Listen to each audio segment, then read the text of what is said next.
So this is part of the community reconstruction program with the Governor's Office of Storm Recovery. And this program was started by community members in all these communities affected variously by Hurricane Sandy, coming up with ideas about how to strengthen their communities. So these are grassroots ideas, and as such, this spawned into the solar project for communities around Southern Brooklyn and Queens and the Bronx.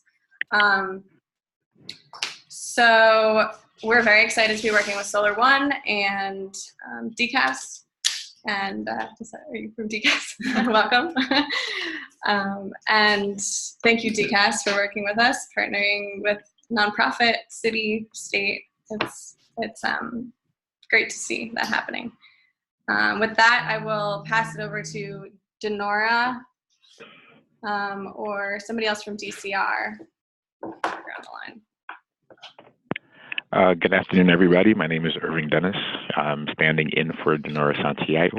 That would be your point of contact to discuss all matters in relation to diversity and civil rights. You will hear diversity and civil rights requirements not only today, but throughout the life cycle of this particular project. So this won't be the first time that you're going to hear the information I'm going to express to you today. So don't feel bad if you don't understand it in full. And again, there will be questions at the end. I will leave you my contact information at the conclusion of this meeting, as well as Denora Santiago's information as well. I could get started if that's okay with everybody, or are we doing intros still? Why don't you go ahead and get started? Okay, awesome. As mentioned before, I'll be discussing the diversity and civil rights requirements for this project in brief detail. We have templates, we have documents that we will definitely share with you all at the conclusion of this meeting. And feel free to ask questions as things come online. As recipients of the HUD program, all federal, and it's a federal program, all funds in relation to community block development grant recovery, all parties involved must make a greatest extent feasible, which ties into your Section 3 requirements, and good faith efforts to comply with the MWBE portion of these projects. So there are two things I'll be discussing, again, Section 3, and the other one being minority women-owned business participation. I'm going to start with Section 3. Section 3 is federal law. It's federal law, and it takes into effect and is triggered when recipients and/or grantees receive an award of excess of $200,000. In addition to that, all contracts in the amount of $100,000 and up are also required to comply with Section 3 requirements. There are about 3 different ways you could try to align yourselves there's 3 different ways you could align yourself with these goals for Section 3. I will go through each of the 3. You do not need to participate in all 3. You just need to fall in line with at least one of the 3.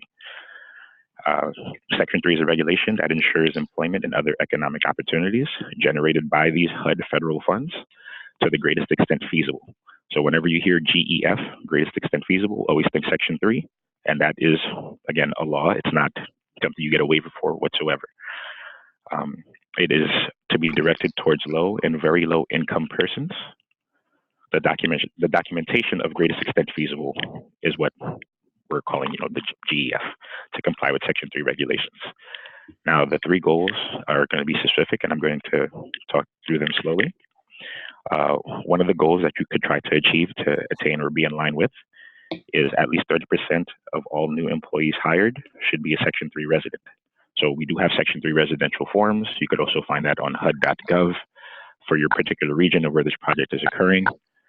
But again, most likely we are the Governor's Office of Storm Recovery. We will most likely communicate that over to you, as in who qualifies for a Section 3 resident and who doesn't, and how to implement the Section 3 search. Again, at least 30% of all new employees hired for this particular project should be a Section 3 resident. A Section 3 resident is a public housing resident or a low to very low income person who lives in the metropolitan area of where the project is being built or constructed. Part 2 is at least 10% of the total dollar amount of the Section 3 covered contract for housing and rehabilitation and construction, and or other public construction includes infrastructure projects should be granted to eligible Section 3 businesses. So similar to the Section 3 resident personnel form, we have another form where your Section 3 contractor, well, your contractors could fill out for Section 3 as well, and we provide that here at the Governor's Office of Storm Recovery as well. And you could also find that form on HUD.gov. That's HUD.gov. I'm going to repeat that second part again. At least 10% of the total dollar amount of Section 3 covered contracts for housing rehabilitation, construction, and or any other public construction infrastructure projects should be granted to eligible Section 3 businesses in that metropolitan area, in or around, I should say, that metropolitan area. And last but not least, at least 3% of the total dollar amount covered for Section 3 projects should be for non-construction professional services. So, and that should be available for the businesses. So pretty much what's meant by the non-construction services would be your cleaners, would be your possible painters, whoever's providing a professional service in a sense of consulting, any small business pretty much in a way, could qualify for Section 3 and would fall into this 3% category that they must be included into this particular project. So those are the 3 ways that you could become Section 3 eligible and or aligned with the goals that are part of your awarded contracts that will be coming out in the near future. Again, if you don't remember this information, it won't be the first time you'll hear from it from our offices. I'm going to move on now to the Minority Business Enterprise, the MWBE portion of these contracts, and what's expected of you guys. The minority and women-owned business participation is cited also in the HUD regulations, but this is at state level law. So you have one that's federal law and you have another one that's state. Pretty much Article 15A of the New York Executive Law states that GOSR triggers for subrecipients and contractors contracts excess of $25,000 or more for labor, services, equipment, materials, or any of the combination is in line with minority women-owned business enterprise law. The second part of that would be $100,000 for realty property renovations and construction contracts.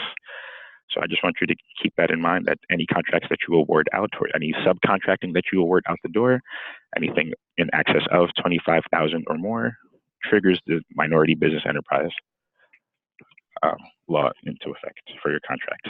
And over $100,000 for any kind of property fixing, renovations, construction contracts also are triggered at the $100,000 level. Subrecipients must make reasonable efforts to achieve MWBE participation throughout the life of the project on GOSR-funded contracts to achieve the excess minimum threshold of 30% of the contract value.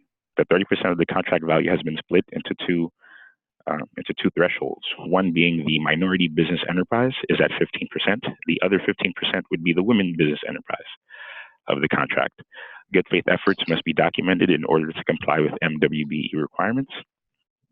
We could definitely provide you a template of those documents, how to implement. You don't have to figure that out on your own. We already have actionable steps where you could implement this amongst your contractors and subcontractors. Again, so this is nothing where you have to go play a guessing game or use Google. You could definitely rely on us to get this information to you. And it's important that you document how you are trying to engage these small businesses onto the project, whether they were responsive to a bid or an RFP or not. You would document that as well. It works on your behavior it works in your favor to remain compliant with the state level law. Another thing you could definitely do is we have here at GOSR, we have an internal opportunities portal. The opportunities portal is also a front-facing portal page that provides opportunities across New York State with the various GOSR projects that we have coming online. The listing is available to any municipality. It's available to any contractor to look at. I will leave you with that information as well. To sign up, it's free. It updates every week.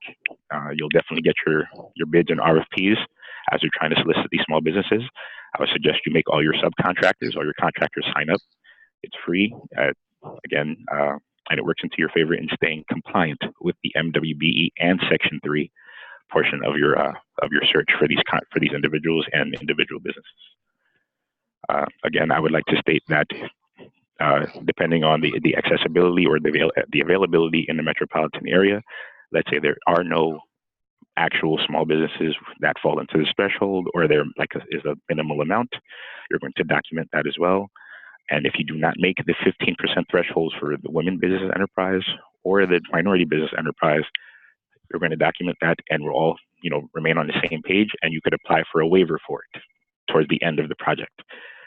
This is the only portion where you get to apply for the waiver.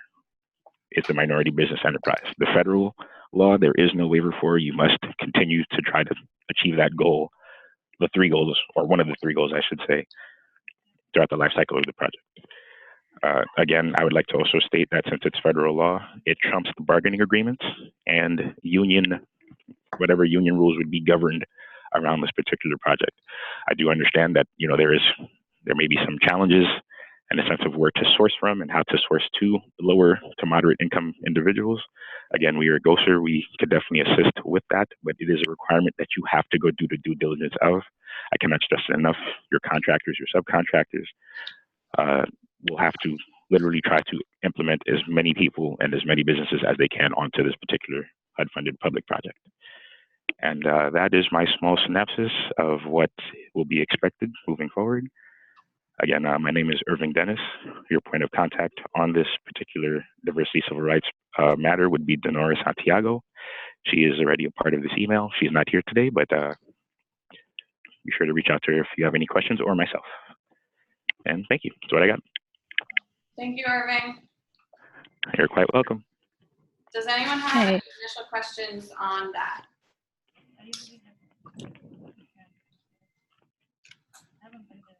Again, if no questions come to mind for now, as the project comes online, there'll be more questions in the future. So we're always available to you guys Monday through Friday. I cannot stress it enough that this is a part of your project requirements, Section 3 and MWBE, and we are definitely here to assist and help. And there is no guessing game. We could give you information that will literally help you guys out step by step. Thanks again, guys. We can move on now to wage compliance. Yes. All right. Hi, everyone. This is Manuela Mendez at GOSR. We'll be talking about the wages. Can everybody hear me? Yep. Okay, thank you. Okay, this project, the BPL project, Brooklyn Public Library project, is subject to federal and state law related acts, meaning Davis-Bacon related acts, meaning all contractors must compare the wage rates of New York State prevailing wages to the federal Davis-Bacon wage rates for all work classifications that are going to be utilized towards the project's function, meaning that the highest rate must be chosen. If the state is, like, for example, for regular labor, if the state said $49 and the federal said $48, you have to go with the highest one, which is the state, which is $49. Okay, the federal wage rates are to be determined 10 calendar days prior to the bid opening of the contractor so the contractors can have accurate time to submit their accurate bid. This process is done through a 10-day wage call. For the federal wage rate, the Davis-Bacon wage, they don't change throughout the life of the project. But as for the New York State prevailing wage rates, the rates can be found online at NYSDOL prevailing wage ny.gov. And note that effective date can get amended on a regular basis, which is annually. The New York State rate get changed. It's the responsibility of the contractors and the subcontractors to check online to verify the wage, because if the rate change and you submitted your CPR on elections, I'm going to talk about that in a few minutes. And then there's underpayment. When I review the payroll, it's gonna get bounced back. I'm gonna send it back, reject it, telling you underpay, and you have to pay the difference to the employees. And then all prevailing wages must be triggered down to all subcontractors. So there's no exceptions. All classification, all contractors in relation to the project has to pay the same rates or higher. In addition, New York State and federal wage rates are to be posted always at the location of the work site that is available to all workers. Contractors and subcontractors are required to register. This is the part I said I'm gonna mention. In our web reporting system, which is relation system compliance web-based, there's no download required, and an account will be provided to you. And we have relations staff that can help you with that, and the program manager also will assist you with that. Once you created an account, the WCU team, myself, and my supervisor, Achilles Harpas, and my chief, the chief wage of compliance, Davis, Don Mascor, sorry, we can assist you with the payroll setup. You must submit weekly certified payroll for every week work. If there is no week work, you have to submit no work payroll that are pertaining to the project. They have to be uploaded in Elation. We will guide you through everything through the beginning of the project. If you need our assistant, we're there for you. And also, once you create the account on Elation, you'll be provided with a user ID. Everything will be done for you, and we can help you if you have problem after you set up with the meeting, the training with Elation. Any problem you have after that, you can reach out to us. We can help you with uploading documents, everything. Also, part of the wage compliance, we sometimes can do on-site visit. What I mean by that, we can go on site at any time. We will announce that to the project manager, and then we can interview any employee on site. We can ask any type of questions in regard to the project to make sure the contractors or the subcontractors are compliant with the project scope. And also, if you hire apprentice employees, you have to have the documents, apprentice certificates, the AT401, which you can get if you hire union employees. You can get it through the union and must be signed by DOL. If any class that are not listed on the New York State prevailing wage or the federal, if it's not listed, you can send us a request, Achilles Harpas, which is with he can request a wage conformance for you, so we can fill that in. And again, you have to register with Elation, and then Elation have have WebEx seminar twice a month, and the program manager will talk to you about that in more detail. So I believe that's it for me for the wage compliance. If you have any question, you can reach out to me.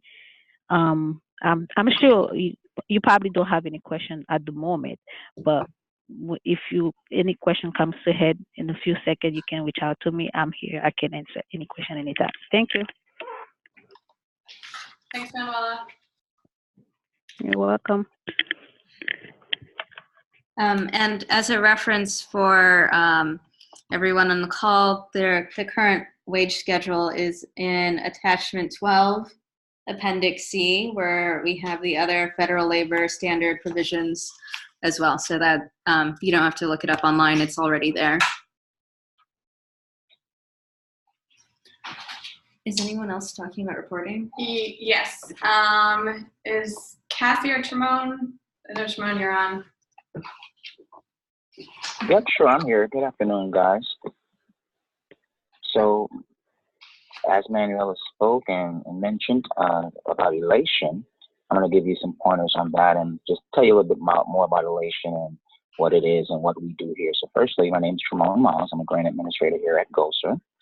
And basically, my job is to be with you from commencement to close out for all things elation. As you noted, Manuela is over wage compliance. I'm going to be over and monitoring as well as far as compliance reporting and payment tracking. And so Elation, like she said, is a web-based system, so you don't have to download it. Very easy to access from your browser, of course, through the internet. And you'll be able to, once registered and once in the system, go in and commence your reporting. So my job and goal is to always make sure that you are on time for your reporting, as well as that your payments are entered correctly and that all things add up according to your contracts. And so also a part of our responsibilities and role is to be there for you as for technical assistance in any matters concerning elation, whether that be digital signatures and you're trying to obtain them, whether that be troubleshooting on the back end, and just any issues you run into as far as reporting, understanding the reports, etc. We are here to make sure that we streamline your process as best as possible. And so we ask that you use our resource and bug me and bother me so that I can make sure and ensure that you are all taken care of for your compliance reporting. Depending on your allocation, you will have a certain amount of reports to do. And again, as Manuela noted, we are here to provide trainings on that. We are here to provide navigational trainings to make sure you know the system very well. And soon enough, I believe you will be able to get it, because I think Solar One's doing a great job already in the system. And so our goal here is to ensure, like I said before, that your compliance reporting is on time so that you can get paid on time, as well as your subrecipient can be reimbursed. And then also just to ensure that your payment and management activity is concrete. And so I will be with you once setting up your projects on the back end when the applications and everything gets all set and finalized. I'll ensure that your project is visible. I'll ensure that your digital signatures get escalated up to where they need to be escalated to on time, and also that you can see your project on the front end so that you can manage your vendors and subcontracts accordingly. And then whenever they need to have a training set up, you can always reach out to me or another administrator. We can provide those trainings for you. So that's the gist of elation. Again, there are going to be certain parts of elation, like Manuel noted, that you'll have to do the certified payrolls with her. For me, I'll be with you chiming in concerning compliance reporting, concerning contract amendments, anything kind of change orders that come through for you guys. I'll be there to update those in the system. So you can always use me as a point of contact when you run into trouble, or if you have any questions concerning those matters. And I think that's it. That's the easiest. I won't give you the gist now of all of it, but that's basically the gist of the elation system and what my role and point of contact is for you guys. Do you have any questions?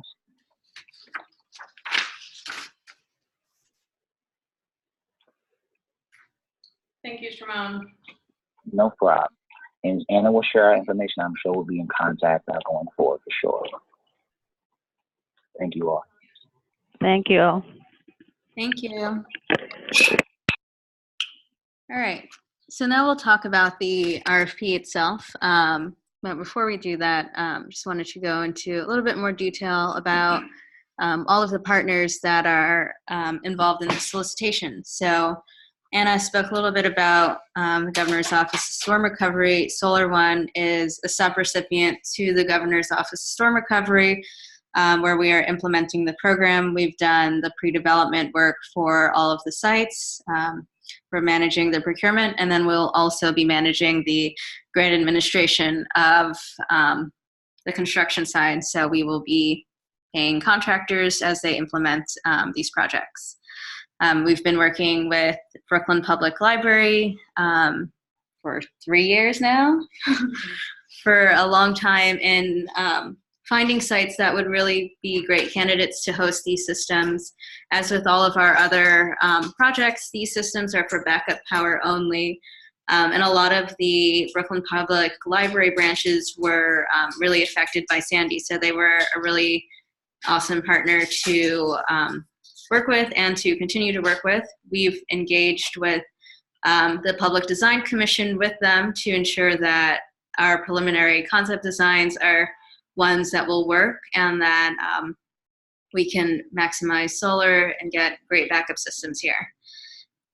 This solicitation differs from others in that DCAS is providing funding for the solar portion of the solicitation. So they've also been a great partner to work with, and they will be providing the funds for that, whereas GOSR will be providing the funds for the battery. So that's not really something that will impact you guys. It's more of something that Solar One will be managing, and you'll still be paid based on the normal milestones that we've outlined previously. So now we're going to talk a little bit about the sites themselves. We're working with 4 branches that are in close proximity to the water: Brooklyn Public Library, Coney Island, Kings Highway, Garrettson Beach, and Mill Basin. A lot of these sites were flooded after Sandy. A lot of them had to go through substantial reconstruction projects, but they're all up and running now after having pretty significant renovation, and we hope that these backup power systems will really benefit them again if there's another Sandy. But there are some special considerations for these sites given their proximity to water. So the first site that we're going to look at is Coney Island. If you look towards the right side of the screen, you'll see exactly where it is, just right in the center of that peninsula.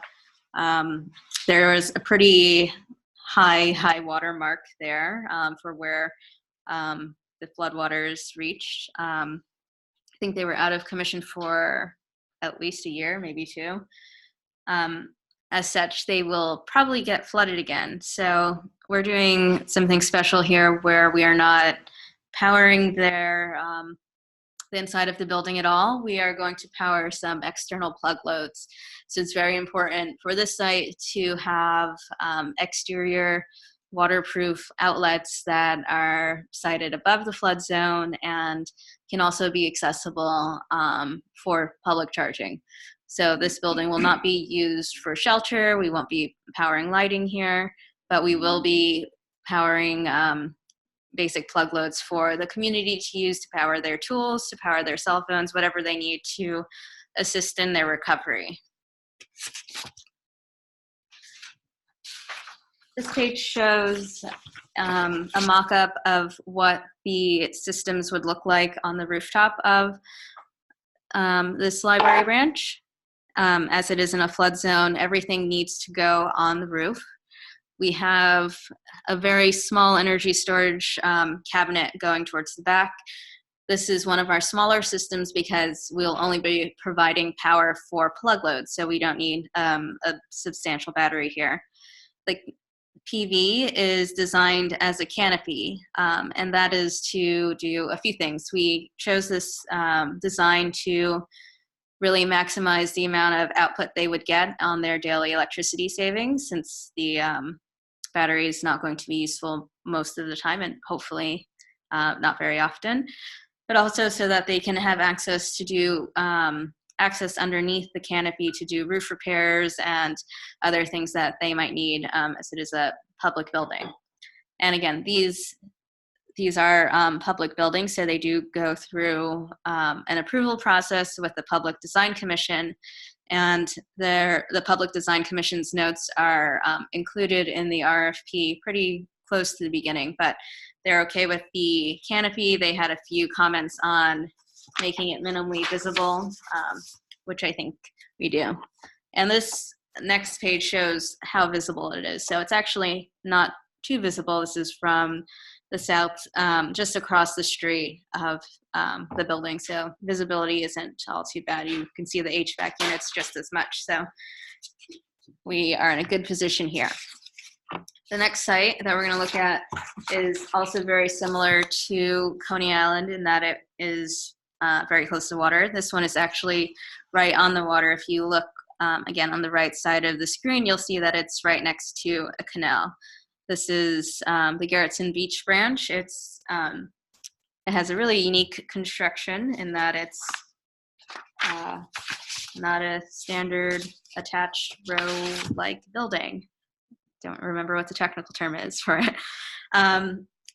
But here we saw potential for a few different things, but again, maximizing PV by doing a solar canopy on one side of the rooftops, and putting the energy storage system on the other side of the roof, of the flat roof. There is a clock tower. The clock isn't shown here, but that tallish part of the building is quite tall, and that would shade the normal part of the rooftop. So a canopy is definitely the best option for them here. And this is another site where we will have a small energy storage system, as this building was also flooded, and we want to power exterior plug loads. They do have, whereas Coney Island is on the corner of 2 streets, Garrison Beach has a courtyard and lots of other places for people to hang out outside. So we have a unique situation there where it can be a little bit more of a comfortable situation. This canopy is also one that is going to be very visible given the nature of the surrounding buildings. There's a community garden, I think on both sides of the building. It's right against a canal, but again, the PDC was okay with it, and their comments are included in the RFP. Next site we're looking at is the Mill Basin branch. This one is also close to the water. They received significant renovations to their HVAC units a couple of years ago. I think they just reopened last year. Yeah, so they have a lot of new equipment in there, and this image that you're looking at now shows the equipment as it is. We have a huge solar canopy going over the front side of the building, which is right at the corner of 2 streets. This PV can actually be maximized even more, or you could also do a more low profile system here. What you're not seeing in this image are some sidewalk trees, which do provide some shading. So we thought, just to keep it consistent with the rest of them, we should move forward with the canopy here. And in the RFP documents themselves, you'll see that this roof needs to have some work done. So this is also the best way to get around that. On the other side of the roof, there's one gray energy storage cabinet next to all of the HVAC units. The one thing to note here is that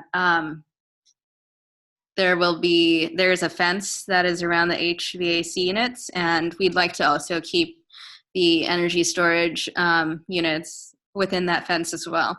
So that can mean building out the fence a little bit more so everything can be contained within that one enclosure, or something similar to that. But since there is a fence there is a possibility of vandalism, and we don't want to have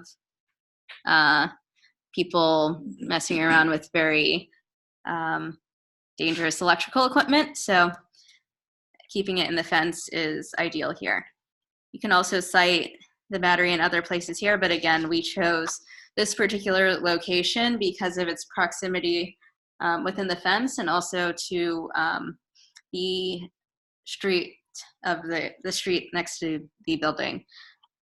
This is a medium-sized system. We're looking at around 77 kWh nameplate capacity here, and unlike the other 2, with this branch, we are going to power critical loads here.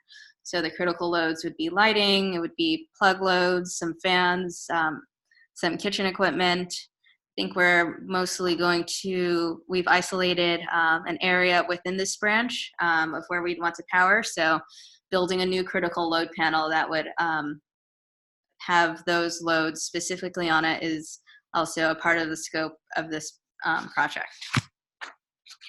This is another one that is probably going to be pretty visible since it is right on the corner of the street, and it is a very low building. The last site included in this is the site where we are speaking to you from, the Kings Highway branch of the Brooklyn Public Library. And this is probably the one that is the least likely to get flooded and lose power, but potential is still there, so we wanted to make sure that is addressed. There's a pretty complicated roof here. There are very large HVAC units. The roof has many different levels, and there are a lot of obstructions. So for the obvious reasons, we went with a solar canopy at the front of the building to get around all of those obstacles, and also to minimize shading, because there is also a tall building just south of this one that would shade an array that was any lower than this one.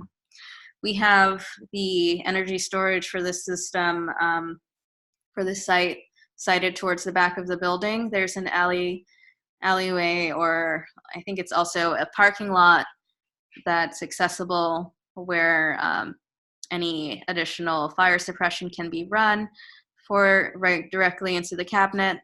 This is another medium-sized system, 77 kWh, where we would be isolating the critical loads within the building, powering lighting, plug loads, and other things, so people would have a space inside to convene and charge and have access to resources. This one is a little bit less visible because it's a two-story building, and the canopy doesn't have as much impact from there. So that's it for the sites. There's a lot more data that we've collected through our site visit that is available online via the RFP attachments. Everything is labeled, so if there are other things that you need, we're happy to answer your questions. We will be having site walks as well. We're pretty flexible on when we have those site walks, and the site walks are also not mandatory. So if you think you have enough information from the data we've collected already, you certainly do not have to attend the site walks. But preliminarily, we have them scheduled for next Tuesday, July 2nd, and the following Friday, July 12th. If those don't work for you, we can choose another day within that, just not July 4th or 5th. And we'll make that work. But we tried to capture as much information as possible ahead of time. We've opened the breaker panels, taken photos, we've done a thorough evaluation of the roof, we've done structural reports, we've done environmental hazard tests at all of these sites, and all of them are prime and ready to go. So there shouldn't be too much information that's missing there. The other important thing to note is that the due date for the solicitation is Thursday, July 25th at 4 p.m. And bids are not being delivered to Solar One as they were last time. Bids are being delivered to our legal counsel at Kirkland & Ellis, and that information is also in the RFP. The reason for having the bids delivered there is because this is a blind solicitation, so we will only be evaluating the technical side of your bid when we look at them. And the templates that we are providing will have no identifying information, so everything is going to be done blind. As such, you need to complete your bid on the templates that we've provided. If you're at the meeting right now, you have the required documents in your hand. If you were not able to come to this meeting in person, you can pick up the materials at our office on 26th Street. Just coordinate with us ahead of time so we know that you're coming and have it available. Or if you want to do a site walk, we can also bring it with us to the site walk so you can get it there. But it's very important that you follow the, you complete the bid via the templates, because we can't have any identifying information. And if you provide identifying information on the bid, your bid will automatically be disqualified, and we'd like to evaluate everybody's bid. And as a reminder, in addition to all of the documentation that is associated with this, a lump sum bid form is required along with a bid bond.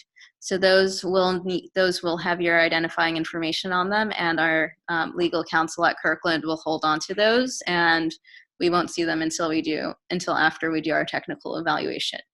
So the bonds are required. The bonds are required for 10% of the amount that you're bidding on on each site. So 10% of the total for each site, even though the funding sources are coming from two different places. Just do it in one aggregate.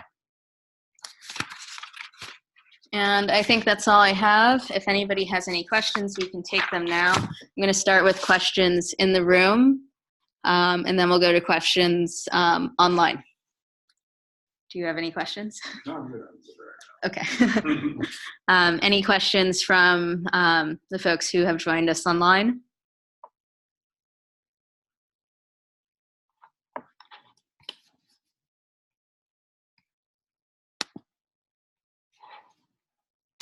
Well, it sounds like there are no questions. So this webinar was recorded. It will be posted on our website for everyone to reference later. Those installers who were not able to join can also view it there to get all of the information needed, especially on the GOSR compliance side of things. And I think that's all we have. Please get in touch if you would like to attend a site walk next Tuesday. And have a great weekend. Thank you all for your time. Thank you. You too. Thanks. Thank you. Take care. Thank you.